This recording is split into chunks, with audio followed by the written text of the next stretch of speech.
Hey, thank you for joining me. Oh my God, you can only imagine how fun this is going to be. We all know the story of the Heroes Reborn. I covered all of the Liefeld Captain America books. I'm still going to do the Jim Lee Fantastic Four. I'm missing like one certain issue, and I want to kind of cover them all.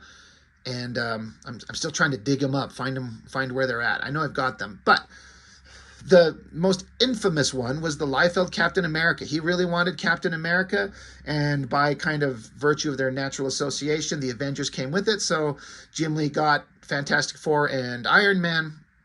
And then Liefeld did his 6 issues of Captain America. And with Jeff Loeb writing, I feel like Jeff Loeb was giving it an honest, earnest attempt to make something interesting. But, it's all driven by Liefeld's wants and dislikes and his art. And I struggle to think of a worse drawn comic than Rob Liefeld's Captain America run. It's just the worst. And again, if you love it, great. This is just my opinion on my YouTube channel. It's just an absolute mess.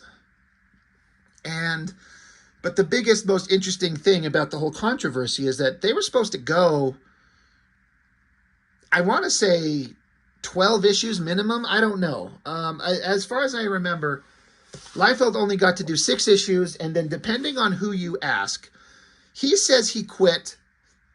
Everyone else says he got shit canned because the books were unpopular. I think there was also maybe a shift in ownership of Marvel that changed things around, and I could see Liefeld bailing when the new owners demanded of him things that he didn't agree with. I don't know. Again, if you ask Liefeld, he's got a whole podcast, his Robservations, where he talks about this, and he tells you up and down, back and forth, unequivocally that it was a massive success.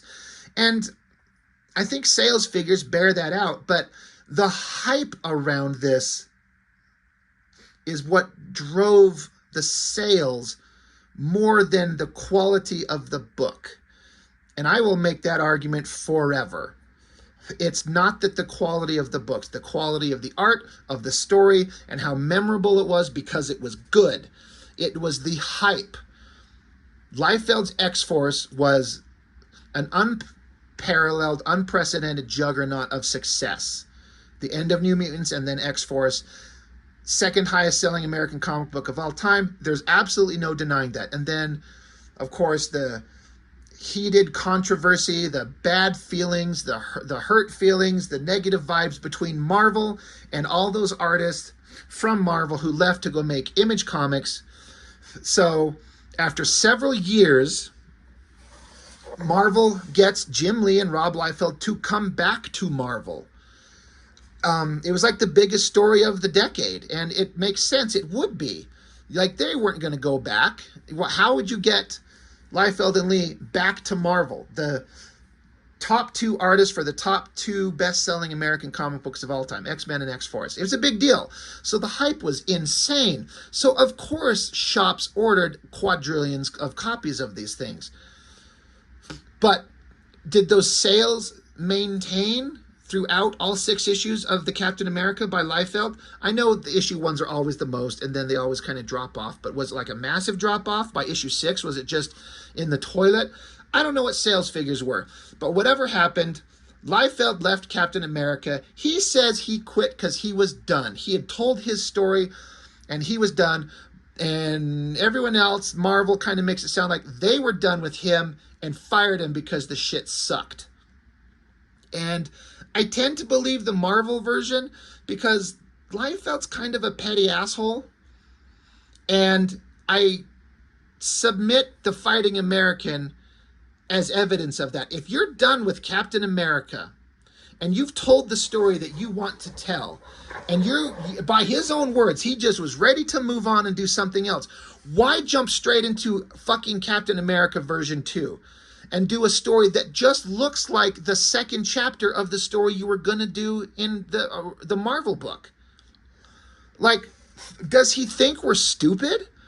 Now, no, I don't know for a fact what the truth is about any of it. I don't know. Not a clue. Really. It's just, Liefeld will probably come on and tell you, like, he's got the receipts and he knows what was, and Liefeld's never wrong, and he's never made a mistake, and he's never goofed up, and he's never exaggerated the truth to benefit himself. Not once, not ever. No how, no way. Ha ha, sarcasm. It just seems like the most petty bullshit to go along and be like, all right, well, I'm going to go get the Joe Simon character, right? Do I have that correct? The Fighting American? Am I remembering that correctly? I know it's got to say somewhere. Yeah, Joe Simon and Jack Kirby. You just go and get this character that's a patriotic red, white, and blue wearing guy carrying a shield, fighting in World War II, giving him a sidekick that's a girl, like your Captain America run, and you're not going to sit there and tell me this isn't you being a petty bitch, saying, fuck you, Marvel, you may not want me to draw Captain America anymore, I'm going to fucking do it anyway. And you're going to sit there and cry like little bitches because you can't stop me. And they did. There was like lawsuits, if I remember correctly, and Liefeld won. The court says, Fighting American cannot throw his shield like the way Captain America does. I'm like, all right, great, fine. We can do that. So that's my guesswork opinion, that I don't know what the reality is. But the fact that Liefeld either quit or got shit canned off Marvel's Captain America and he jumps over to do this, feels like he's just telling Marvel, fuck you, I'm going to do it anyway. And you can't stop it. So Rob Liefeld's story, Jeff Loeb writer, Rob Liefeld and Stephen Platt pencils, and then Sabal inking Liefeld and Joe Weems inking Platt. Joe Weems is one of my favorite inkers of all time. He's got such a sharp, crisp line that I absolutely love.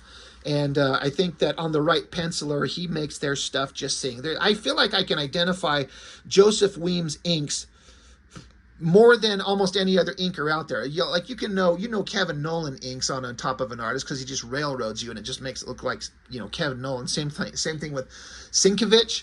But I feel like I can identify Weems inks whenever I see them. But the story starts out drawn by Stephen Platt, and you can tell because there's backgrounds and details and finesse in making faces look like they have different body types, which is weird to say about Stephen Platt.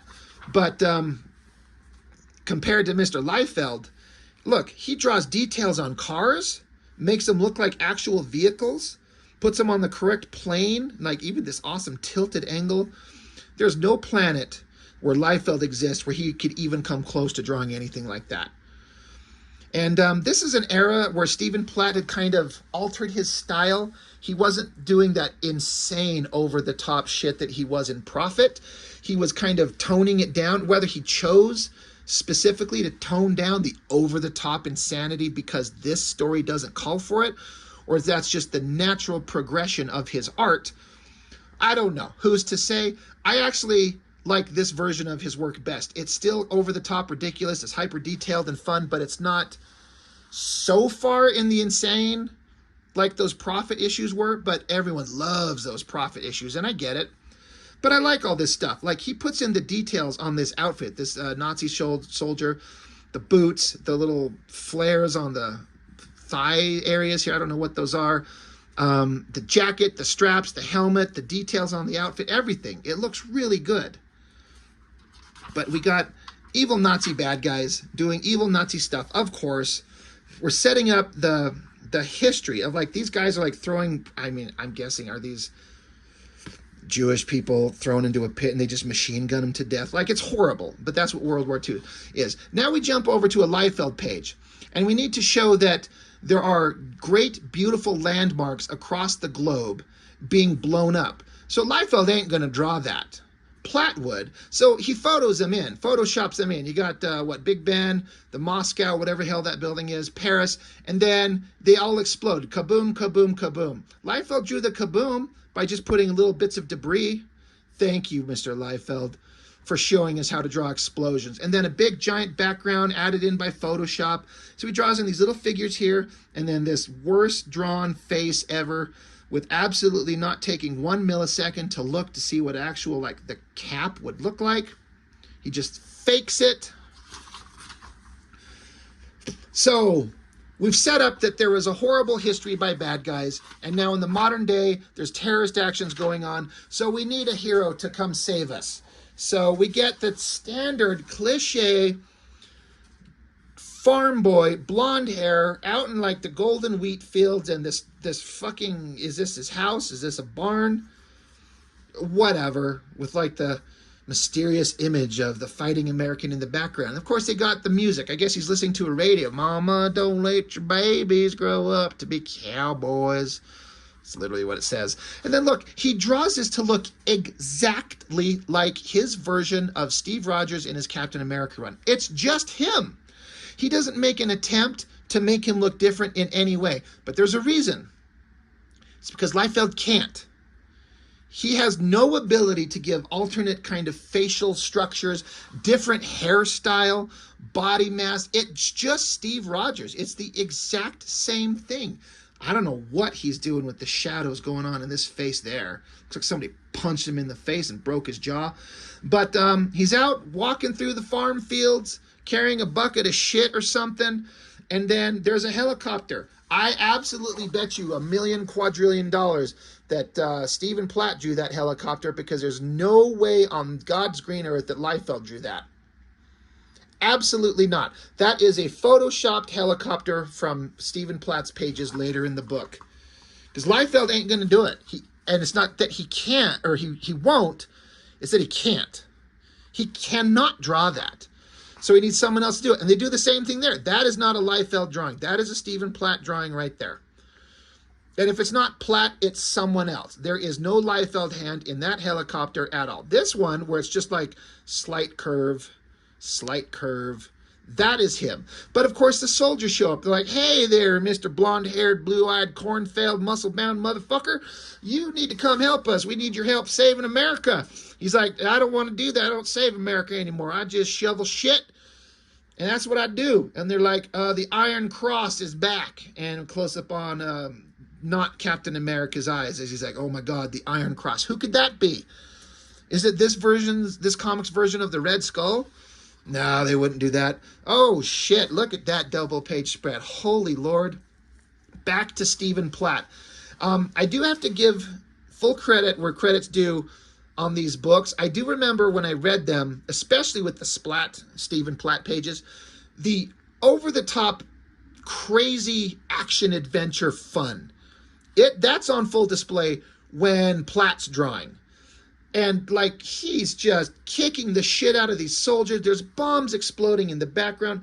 Mr. Platt will go out of his way to draw actual faces on these dudes. He doesn't just put like an oval bowl shape and pretend it's the top of the soldiers' helmets so he doesn't have to draw the faces like Mr. Liefeld does in every book that he's ever done. He puts them in a full face mask so you can't see it, or if they're soldiers with helmets, every time they're getting the shit kicked out of them, their bodies are contorted so all you see is the top of their head and it's just like a round shape. But Mr. Platt likes to put in the detail, like this face right here. That's pretty damn well done. All of them. I think it's funny also in the background. It's just raining red, white, and blue American bombs of freedom blowing the fuck up. America did not paint the bombs red, white, and blue. There's no time for that bullshit. Make the bomb, get them over there, strap them into a B-17 and drop them on the Krauts. We got explosions to do. We don't have time to paint them fucking American flag colors. But it's kind of fun. But this is a great spread. It's kind of over the top and fun, and it works. And so now it's just a whole bunch of fighting. Mr.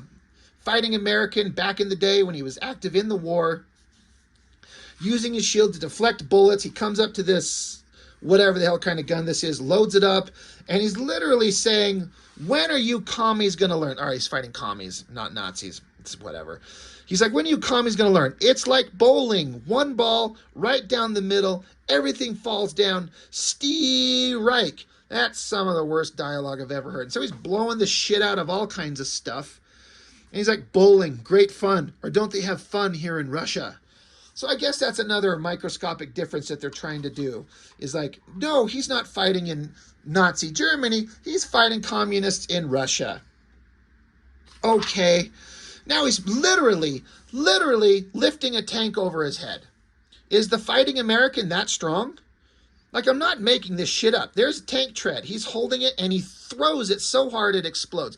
That's incredible Hulk level strength. Yeah. So he keeps running around, and now after doing all this insane over-the-top carnage, he's literally like walking through the blood and guts and brains of the soldiers he just slaughtered, and he's lamenting the horrors of war. He's like, all this bloodshed and whatever was here, they've already moved it. Just a kid. He had a life and dreams and a girl he left behind. So I guess he's like looking at this dead guy. He looks like he's wearing a Nazi uniform, but they're in Russia. So maybe the front's in Russia. I don't know.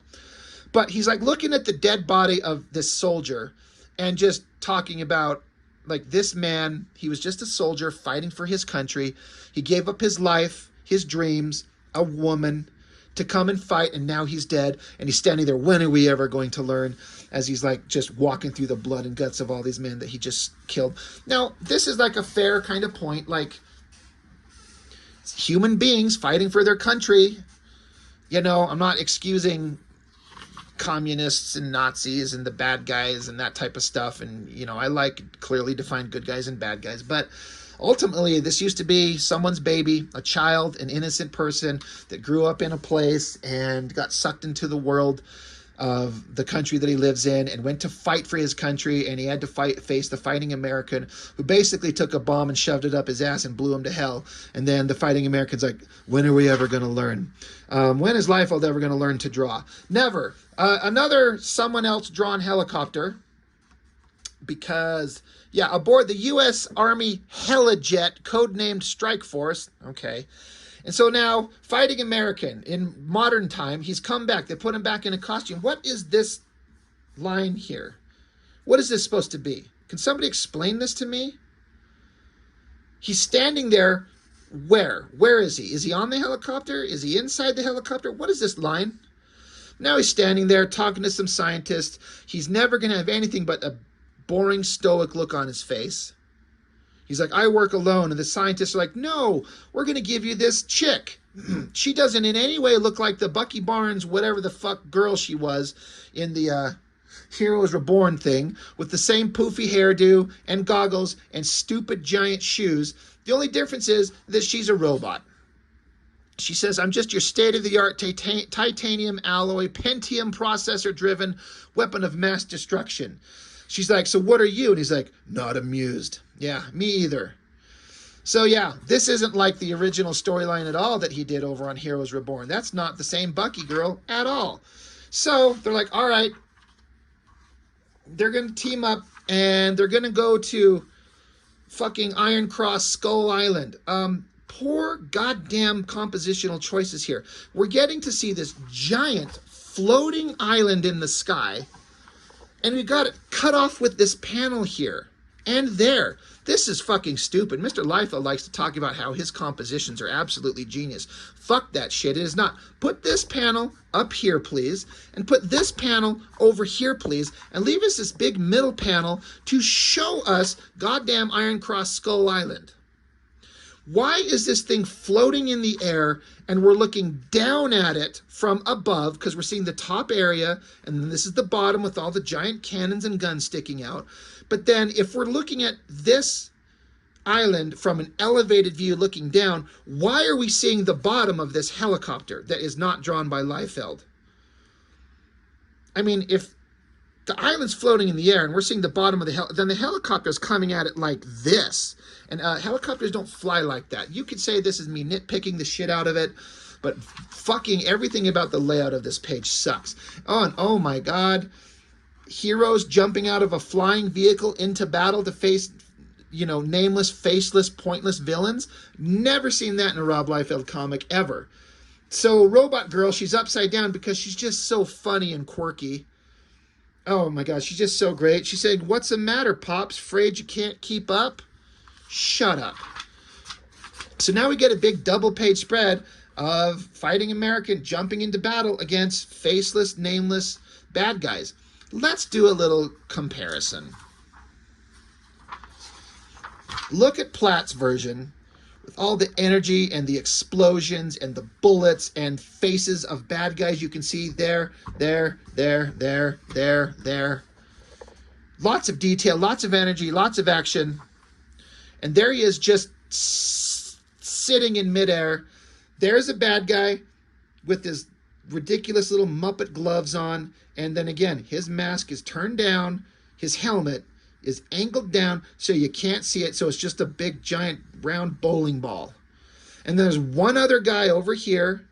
At least he has to draw his face because he's facing us. And what are these fucking guns? Look how he's holding that thing. It's like he's never held a gun before. And then he puts in gun barrels. You know what? This exact double-page spread was drawn in the Captain America book. Issue 1, I think it was. Captain America jumping into battle, gun barrels and bad guys pointing weapons at him. It's just, Platt is just so much better. This sucks. But he's out there. He's going to fight. Charges into him, smashes their faces, punches the shit out of them. Again, look, he's punching the bad guys. We're just going to draw a round shape and make it look shiny. Put his face in shadow. Again, look at the heads on these things. He doesn't even attempt to make it look like fucking a head. God damn it. Where's my paper? This pisses me off. I was doing a drawing demonstration for another video that I did. But a human head, when you're drawing it straight on, you basically do like kind of like a circle shape and then kind of comes down like this. So overall, the whole head is kind of like an oval shape, and then you split it straight down the middle, and then you do your eye line, your nose line, your mouth, and then you kind of line up different things where the ears will be. And then, of course, for drawing superhero characters, they got a big, thick neck. But it's not just a circle. Like, oh, I'm looking for my tools. I don't have it. You don't just take and draw a perfect circle and say, that's a human head. Now, if you're also drawing the head from the top, it's kind of the same thing. If we're going to draw the top of a head, let's say this is the top of a human skull, and the nose is like here. It's kind of an elongated oval shape, right? And then you got your ears. That's kind of what the top of a human head would look like. And then you can have your shoulders and your collarbone. And if you're going to put a helmet on it, you need to like keep the helmet following the contours of that human head shape. He just drew circles.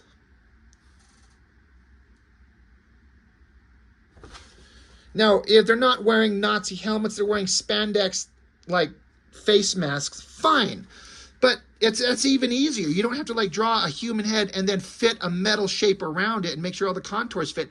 You do have to draw, like, the top of a human head. It's elongated. Maybe you see just a hint of their face down over here where the nose is sticking out. You can have their hair flailing, put their ears on there, and here's their body. But you gotta draw it like you actually fucking know and care. He just draws circles. Circles. And then does this rendering. It's so stupid. If you couldn't tell, this shit pisses me off. We gotta be looking straight up. Almost Captain America's taint here. You know, it's almost not a bad pose on the figure. A lot of energy in that. And even this body of this guy getting flailed around, even though he's just got a bulb head. That's kind of an energetic pose. It's not horrible in terms of the energy of the fighting. But yeah, fighting American fights again. This shot of him kicking, it looks so weird. Like the face is fairly typical Liefeld, and then like the arms and stuff, that kind of looks okay for him. But these leg things and the foreshortening on the feet, I'm going to make a statement. In Liefeld's defense, everyone jokes that he doesn't draw feet. That is not true. There was a small era for a little while in the X-Force books where he would always put a little heel and always conceal their feet. And that evaporated because it's like he heard it and he got sick of hearing it. So he goes out of his way to draw feet. And he doesn't hide them like he used to. So in Liefeld's defense, the no feet thing is not a thing. That doesn't exist. That's not real. It was for a minute. Most of the other criticisms are certainly there, but not the no feet thing.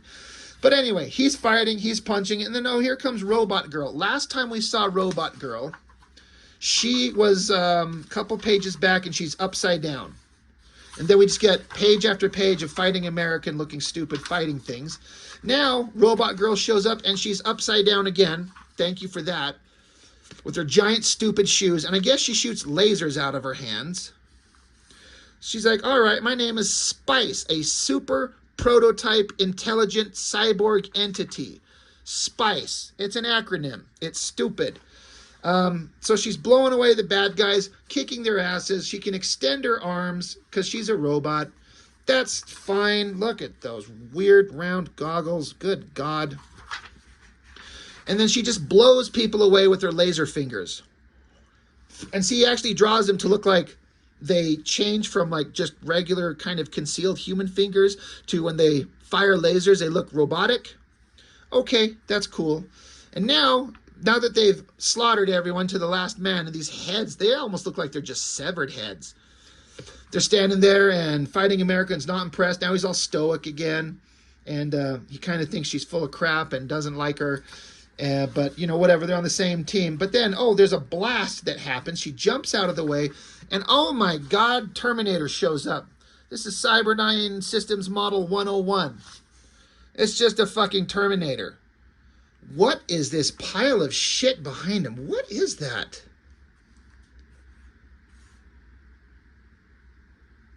I'm being for real. What is this? What? What is it? Can somebody explain that to me?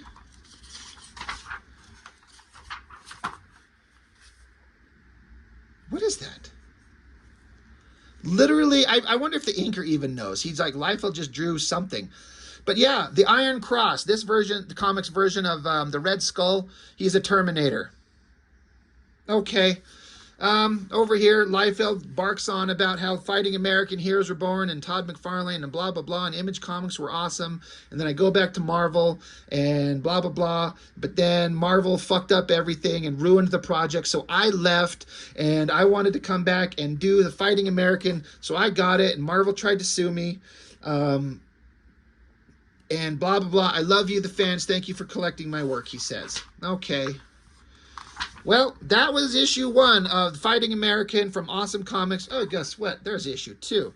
We got Fighting American on the cover with Stephen Platt, Norm Ratman on the inks, this comics version of the Red Skull. So Liefeld, story, Jeff Loeb, writer. So we're picking up right where the last comic ended. So we got the floating island, and then Fighting American standing there looking tough, and stupid robot girl, and there's a Terminator, and fucking... where did he come from? Liefeld just decided that the Hulk needs to be in the comic. I had to go back and flip open the last page. Is the Incredible Hulk there? He's not. What is that? Oh my God, what is it? It's just the Terminator by himself. But now he's there, and the Hulk, except he's purple, so we'll just call him Purple Helmeted Yogurt Slinger, calls himself Smash. Of course it's Smash, because what does the Hulk do? So, and even the girl here says, and don't even ask about the purple thing that just appeared. They even say in the comic that he just appeared. Just, there he is. So now we have Captain America and stupid girl Bucky fighting the Terminator and Purple Hulk. Awesome. So Terminator tells Hulk to go fight. Captain America's sitting there with like blood dripping out of his chin. I don't know why. But Purple Hulk just rages into it, starts smashing into things, catches Captain America with an uppercut. And I kind of don't mind this shot of Mr. Captain America Fighting American doing like this jump flip over purple douchebag and landing there, because they're just too awesome. So socks him in the face. So girl, she starts shooting lasers out of her hand, and Liefeld got bored because in the other pages where she's shooting lasers out of her hands, put a lot more energy into it, actually showed the lasers coming out of her hands. He'd show her with like robotic fingers. Now it's just a glove and she's just kind of like pointing her hand and lasers are just showing. And she says, "Eat this, you wingnut." Okay. So she's fighting the Terminator while Purple Hulk is slugging it out with Captain America, rage facing. These are kind of like okay-ish Liefeld layouts and action pages. Smash is yelling "Rarg." Fighting American punches him across the face. And so Purple Hulk says, "The madder Smash gets, the bigger Smash gets." Do you get it? Because when the Hulk gets mad, he gets stronger. But when Smash gets angry, he gets bigger, which in turn makes him get stronger. So he's not the Hulk at all, in no way, shape, or form. And he's purple, because what is the color of the pants that the Hulk wears? He always wore purple pants. Well, now he's just a big purple monster. I wonder if his underwear is green. That would be hilarious, actually. So Captain America, I guess he's a ninja now, so he throws ninja throwing stars. The Liefeld just drew a little star shape, and then the colorist did a badass job of making them look like those three-dimensional kind of star shapes. That's really cool. But he throws ninja stars at Purple Hulk. It was a bad choice to put the letters, the lettering, the dialogue box over his pinky finger, because it makes him look like he's only got 3 fingers. It hides it. And that is like the worst hand Liefeld's ever done. That looks terrible. Should be a big, thick, leathery looking thing. Nothing can smash. Okay. So girl robot, she transforms her hand into a gun. And I 100% think, totally 100%, Stephen Platt drew that gun. That is Stephen Platt tech. If I had to guess, that is not Liefeld. Liefeld cannot draw anything like that. There's too many perfect circles. See all the circle shapes? That's someone else besides Liefeld drawing the gun. He drew the girl, but not the gun. And then, I think Mr. Liefeld is watching some anime. I think, isn't this like a play? I feel like this is in like a...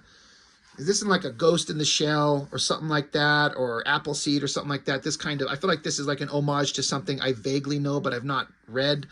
But where the girl, her arm turns into a giant gun. I feel like Liefeld did draw this one because only Liefeld would have a girl manifest this technological gun that includes a screw threaded in so tight that it actually cracked the material. I feel like Liefeld just maybe flipped through some manga or something like that and saw this and got inspired to sit down and draw a couple of shapes. So you can tell me, is this is from something, right? This is not a Liefeld thing. But she's screaming, and so she's got a giant gun and she shoots. Budda, budda, budda, budda. There's no muzzle flash, but there's sound effect, and there's no impact of the gun hitting anything. What a waste of fucking page and time and storytelling. Giant gun, no blast coming out of it, no impacts from the gun. She's just kicking the Terminator, and then he shoots her with his laser eyes in her throat. This is so stupid. And then the Terminator detaches his head, he flies off, and purple-headed yogurt slinger turns back into a naked man, and he's like, "Oh my God," and stoic-faced Captain America's like, "General Kurtz, you've been missing for some time." My God. Back to Stephen Platt. Draws aircraft carriers, draws World War II planes with some accurate details, draws a bunch of soldiers, their faces, and era-appropriate helmet shapes. Stephen Platt actually cares. Cannons firing. And so this is obviously flashing back into the war. And while they're firing on the enemy, this is equally like over-the-top stupid, and I actually kind of dig it. Fighting American is riding a red, white, and blue bomb down onto the enemies. Again, America is not painting their bombs the colors of the flag, but it's colorful and it's kind of awesome. And I like as silly as this is, I actually kind of dig it. It's pretty awesome. And Joseph Williams inking all these textures on this. It looks so good. And then the explosions, the dark shapes, and then the cross-hatching lines that show a burst of heat and smoke. Platt draws them so well, and Joseph Williams is inking the hell out of these. It looks really good. This is ridiculous, but it's great. It's very colorful, it's fun, it's energetic. And then we just get 2-page spreads of just like bombs exploding and fighting American, killing Nazis. Just beating him up and gritting his teeth, probably lamenting the horrors of war as he rips someone's intestines out through their ass. But these explosions are all really well done. I wonder if there's some of them are the same explosions, just copy-pasted. I actually wouldn't be surprised. It doesn't look like it. I don't care. And then old Fighting American, he got one of the bombs. He got a small one because you notice he was riding one of these bombs is giant, like it's huge. But then he just got his hand on like a little tiny sized one. I guess it fell from one of the planes and just didn't blow up. He didn't have it in his belt. So he's got a little tiny bomb, throws it down here into the bunker or whatever, blowing things up. He's standing there and he picks up a stick and stands there flexing and holding it. That's pretty awesome. That's a good shot. Lots of power. It's got like exaggerated proportions, but still like not insane like the way he was drawing Prophet and Crypt and all that shit. I like this better. And I know this stick is like some burning flag and this shredded material. It's pretty exciting stuff. I think it looks pretty good. Now he's back with the team, and he's saluting them, and he's thanking everybody. And, oh, wait, someone else showed up. It's a guy with the stogie. His name's Major Blake Barron. He's like, that's my name, don't wear it out. Who could he be? Oh, God, we got to flip the book over. His name's Battling Baron. He's in no way, shape, or form Nick Fury. Nope, not at all. But Nick Fury and Captain America shaking hands, and again, this stuff by Platt looks really good, and these inks, sharp, crisp, razor-sharp points on all the ink lines. I love it. I think it looks so great. But we're all friends, and we're all going to be fighting in this war together. And oh, look, that's not Dum Dum Duggan at all with the bowler cap and the mustache. And he's like, these are the Roaring Roughnecks. Everyone calls me the General on account that I'm going to be a general one day. And this guy's like, in your dreams, Cole. Hi, I'm Bill Meehan. Shamrock's fine. Call Ward Cleaver. They call me Psycho. Don't ask. Deadeye Johnson. Hound Dog Evans. That leaves me, grumpy, like those dwarves. They're the Roaring Roughnecks. They're not the Howling Commandos at all. Look, I know this is all obviously done as homage, parody versions of the Marvel characters. I get it. That's fine. But if this was anybody else except Liefeld throwing a little temper tantrum that he got shit canned off Captain America, and he's just like throwing up a middle finger to Marvel saying, I'm going to do a parody of, or not a parody, but just my own version of these characters, and you can't fucking stop me. And you know what? It's that kind of logic that I use for my own current book. I'm doing a parody sequel to a Rob Liefeld book, so look out for that in the future. But oh, whatever. This is just the history. So we got Nick Fury, the Howling Commandos. And then, so Iron Skull Terminator guy takes off. So I guess she says that the island's set for an auto-destruct. So she jumps and grabs onto who used to be Purple Hulk and Captain America. She springboards out of there. And then that's the massive explosion of the flying island. Just a tiny little shot in the bottom corner. Back aboard the helicopter that absolutely Liefeld did not draw. Now they're standing in a room. And oh, look, stupid third-rate version of Die Hard is there. Stupid Thor is there. And they're like, hey, we're going to form a team. Maybe you should join us. And stupid Fighting Americans like, I'm going home. Times have changed. The world in which I gained fame is gone. You can handle it from here because I quit. And then be on the lookout soon for Fighting American Rules of the Game, drawn by Ed McGuinness, which, if I remember correctly, was kind of interesting. It was kind of fun. Mainly because Ed McGuinness, as you can see in this artwork right here, he takes these character designs and makes them interesting. Like, that's a ridiculous pose, but it's also kind of fun and awesome. And he makes this robotic girl, he gets rid of that stupid hairstyle that Liefeld was putting her in, gives it a little bit more short cropped. He draws better figures. It's just instantly more interesting just based on that. But rules of the game, I've got these somewhere. I'll dig them up. But, yeah, Liefeld just had to do another Captain America book to show everybody that he can do whatever the fuck he wants and no one can tell him no. And, like, it's not the worst thing on the planet, but it's you know, you tell me what it is. It is what it is. Yeah. Just kind of silly. It's kind of petty. But whatever, it exists, and so here it is on the channel. So that's all. That's all I've got on this one. Thanks for watching. I appreciate it. I'll see you next time.